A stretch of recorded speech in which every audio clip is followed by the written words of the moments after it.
Brothers and sisters, we are blessed to be here. We have been blessed in countless ways from the beginning of our existence and throughout the life that we've lived here on earth. The single most gracious blessing that we have is guidance.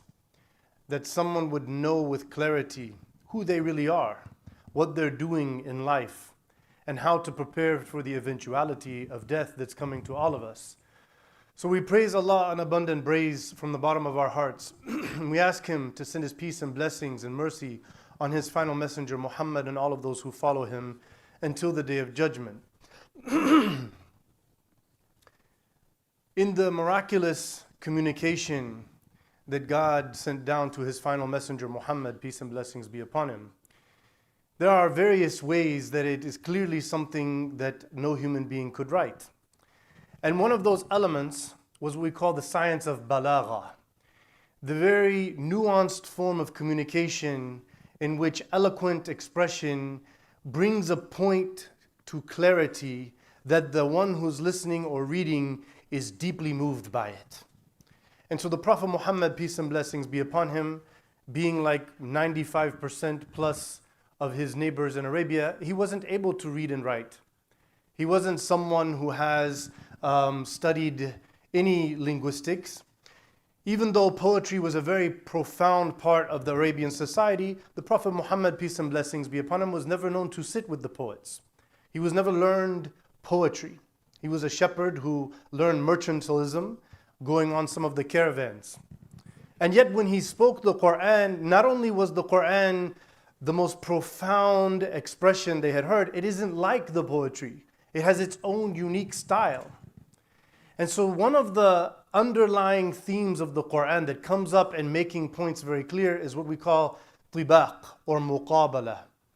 And that is to take two opposites and present them to make a point about a value or a virtue that you should see yourself clearly on one side of the equation.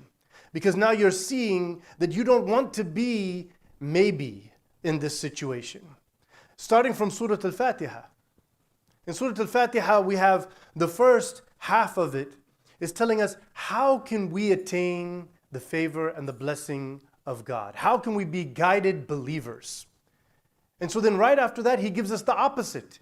The two opposites of believers. One is a rejecter, one who is opposed to the message, who has earned the anger of God. And the other one is one who is astray and doesn't care to be guided or to live according to faith. And the Quran continues like that throughout. The muttaqeen, who are the pious, who are those who are following the way. And then who are the rejectors and disbelievers, and the hypocrites, those who are opposed to the message.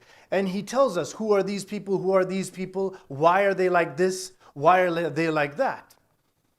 Al-Jannah, Nar, heaven, hellfire.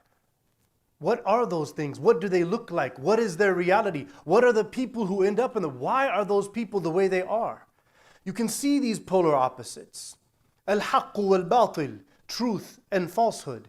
He always explains them in unison so that you can clearly see where you fit, what kind of attitudes, behaviors, words, actions you are committing to. Which side are you on in this? Al-Adl wal-Dhulm comes up in many places in the Quran.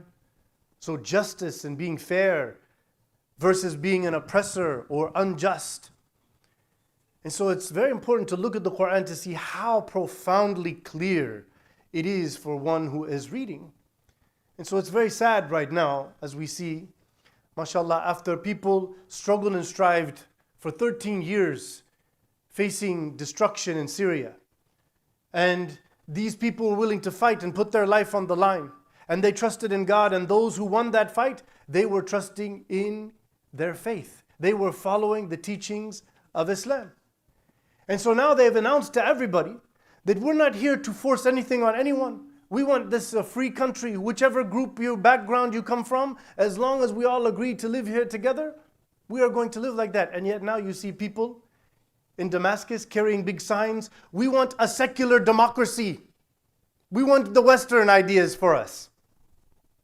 Even though they would have said that what Bashar Assad was doing was a secular democracy. And so now these people are saying, we don't want Islam to rule us. These poor people have been living in a secular country for a long time, which does not teach them a proper understanding of religion. It just teaches them these are some rituals. You make your wudu, and this is Eid, and these are good deeds and bad deeds, fast, there's the masjid and the jama', and that's it. Go back to your normal life. And so these poor people don't know of our history. They don't know of the actual teachings of Islam, the actual history of Islamic governance in which non-Muslim lived for centuries, free and comfortable, keeping their religion, having their rights. They have no idea, and they think that they're under threat now because, and these are people called Muslim, and they're fearing that Islam will be a problem for them because all they seem to know about Islam is some of these heretic groups that popped up or some tribalized places where there's a lot of war and a lack of education in general, and they're just assuming that's what it will be like. So it's a very sad reality. The teachings of Islam are very clear. And in this concept of tibaq or muqabala, to use opposites to show how values are understood, Allah made it very clear in Ayatul Kursi who He is. What is the divine nature? How do you relate to that? How do you understand who God is? He follows that up using this, opposites approach. La ikraha fi ad-din. قد تبين الرشد من الغي فمن يكفر بالطاغوت ويؤمن بالله فقد استمسك بالعروة الوثقى لا انفصام لها والله سميع عليم. He says very clear that the path of faith can never be by compulsion. You can never force someone to believe and follow faith. It has to come from conviction and devotion. They have to know who is their creator, why they should follow this prophet, what makes this revelation the truth. Then it will be genuine, then it will bring forth the fruits. So then he says, virtue and righteousness is clear from corruption and deviance. You will see the two. So whoever rejects false gods and puts their faith and embraces God and His message has truly grasped the foundation of the purpose of life and on the path that can never be broken, that leads back to heaven in the presence of your Creator. God hears and knows all. You see, this is that profound clarity that those that were learning the Quran in the beginning understood.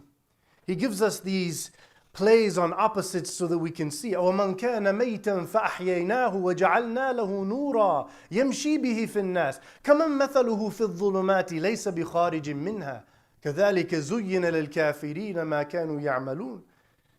Is one who is spiritually lifeless. And yet we gave him life, Allah says. And we gave him a light that he could live and she could see in the world around them right versus wrong and how to do what's right and how to avoid the evil of the world. Is that like one who's stuck in the darkness and can't find their way out? And in this way, those who reject faith and those who reject the truth see themselves as righteous because they live in the dark. They don't know righteousness from not righteous. They don't have the light to see that. So these things are very clear, and you will see it when you look at people in reality. He tells us that warning people about the accountability of faith is an obligation for those who truly embrace it. For those who don't embrace it, teaching them about reality, God, the purpose of life, the hereafter, giving them the education is important. إنما تنذر الذين يخشون ربهم بالغيب وأقاموا الصلاة ومن تزكى فإنما يتزكى لنفسه وإلى الله المصير. And then he brings the point clear. وما يستوي الأعمى والبصير ولا الظلمات ولا النور ولا الظل ولا الحرور وما يستوي الأحياء ولا الأموات. He says, you are responsible for warning of spiritual accountability those who are in awe, fearful, even if no one's around and they feel like they could get away with something, they still know that Allah is seeing them. And they establish the daily prayer. Whoever works to purify and build their spiritual reality will do so for their own benefit. Then he says, is the one who can see like the one who is blind? Is the one who is living in light and knows where to go and what's happening and how things are described like one who's living in the dark and does not know what's going on around them? Is one who is in the cool shade like the one who's standing in the hot sun? How about the living versus the dead? These are very clear differences. So you have to decide for yourself, where do you fit in this equation? Am I on this side or that side, or am I somewhere in the middle? And if you're in somewhere in the middle, then just one thing can move you one way or the other. And it depends on how you see it. It depends on what your priority system is.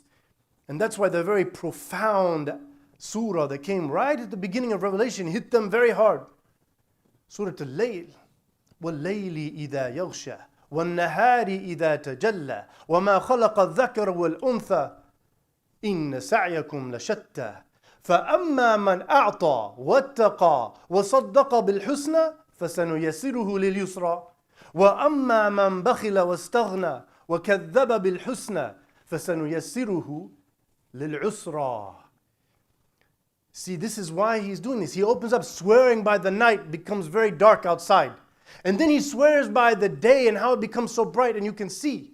So what he's doing here is he's showing you that these opposites are there. It's part of the reality of creation. He created you male and he created you female, very different. Each of you will take a different path. Will it be the night or the day? So then he says, as for the one who becomes charitable and selfless, and they're mindful of God, and they are happy and yearning and hoping for what will happen after death because of their knowledge of the goodness that awaits for those who live like that, their path will be made easy for them. They will be able to deal with whatever hardships of this world with ease, and their path to eternity of bliss will be made easy for them. But as for the one who is stingy and greedy and self-absorbed and seeing their self as like, well, my life is my, YOLO, my responsibility, what I want to enjoy, how I feel. And they're not really looking towards a hereafter because they don't believe in the accountability of the hereafter. Their life will be difficult. And whatever hardships they face in this life, it will hurt them and make them very upset and bothered and anxiety-ridden. And when they see the day of judgment, it will be a very, very terrible moment for them because they chose that path. So he gives you these very clear, separate views of life. And you have to decide for yourself, where do I fit in? Am I clearly on one side or am I not sure? So you have to make that decision for yourself because death will come and we have to be ready for it. أقول قولي هذا واستغفر الله لي ولكم فاستغفروه فإنه هو الغفور الرحيم.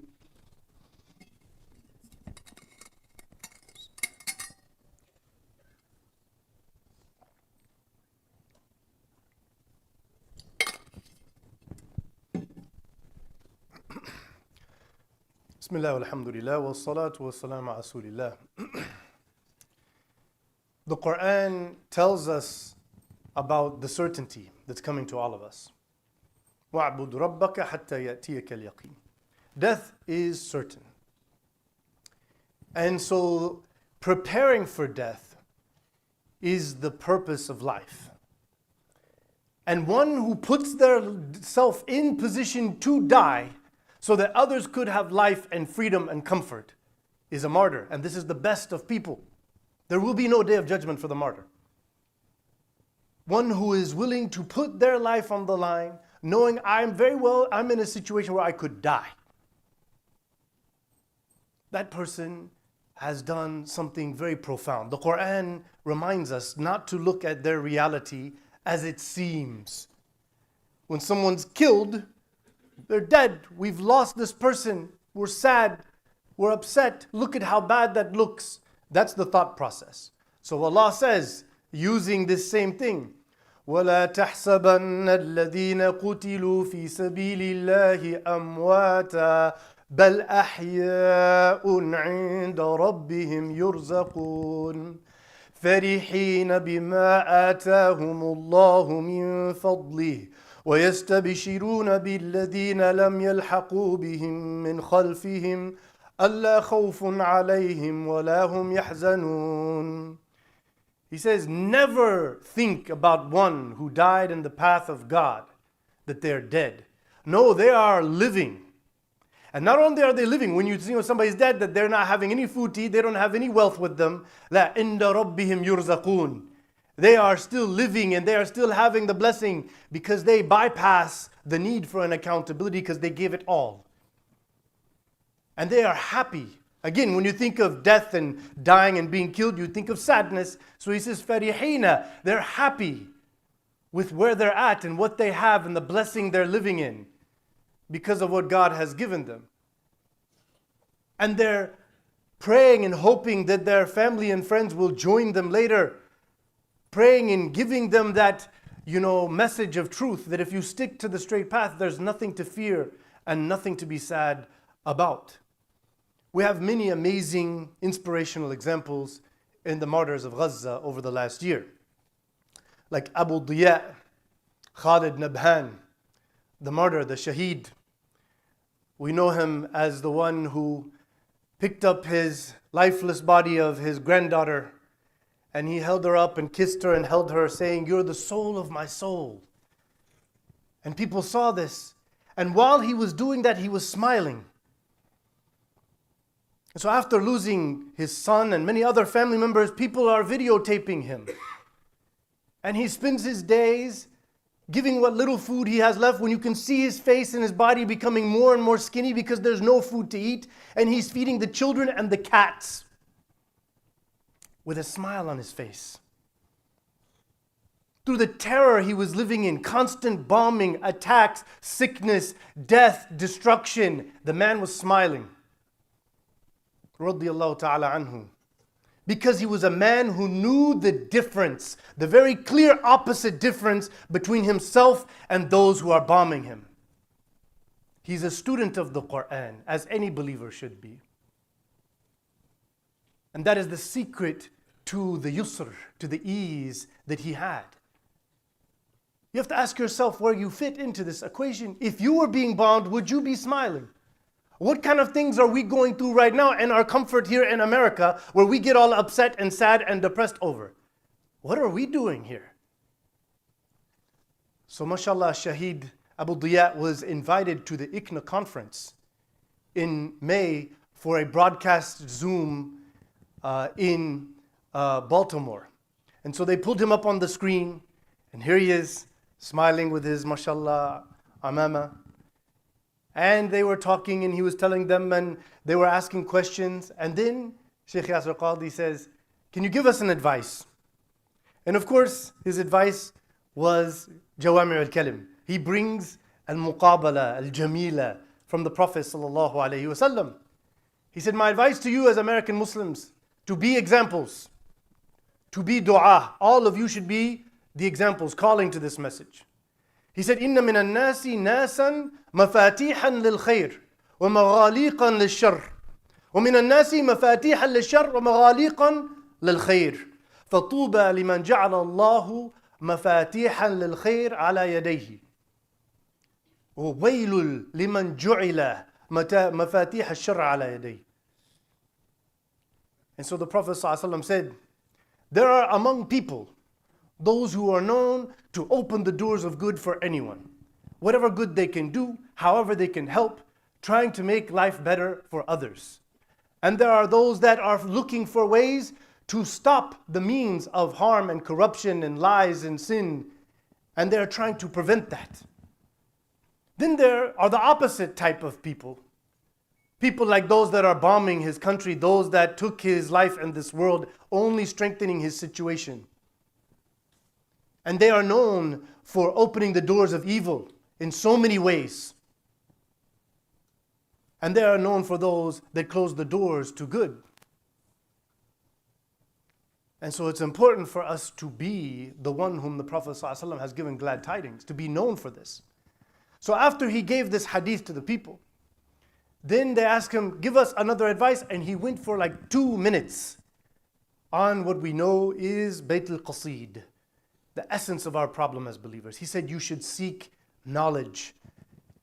And he brought many ayahs and hadith about the importance of seeking beneficial knowledge and making sure that you are spiritual intellectuals. People who, when you study the world and what's going on in it, you're doing through it a spiritual sincerity, seeking to learn things to bring benefit and to remove harm. and that you are intellectual in your spirituality, that you know the scripture, that you know the revelation, that you know how to do what you're doing because of your knowledge. And so I say one thing, what Allah said, الطباق هل يستوي الذين يعلمون والذين لا يعلمون إنما يتذكر أولو الألباب. Are those who know like those who don't know? Only the spiritual intellectuals will pay attention and take heed. Ya Allah, we ask you to fill our hearts and minds with a deep sense of yearning and longing to know you and love you and follow your message. Ya Allah, we ask you to enrich us with a deeper understanding of Islam. Ya Allah, we ask you to make us people who are examples for opening the doors to good in the world, to standing up against and stopping the evil and the corruption and the oppression in the world. Ya Allah, we ask your mercy and forgiveness. Ya Allah, we ask you to reform us and revive in us the faith that was given to us through the example of the Prophet Muhammad sallallahu alaihi wasallam.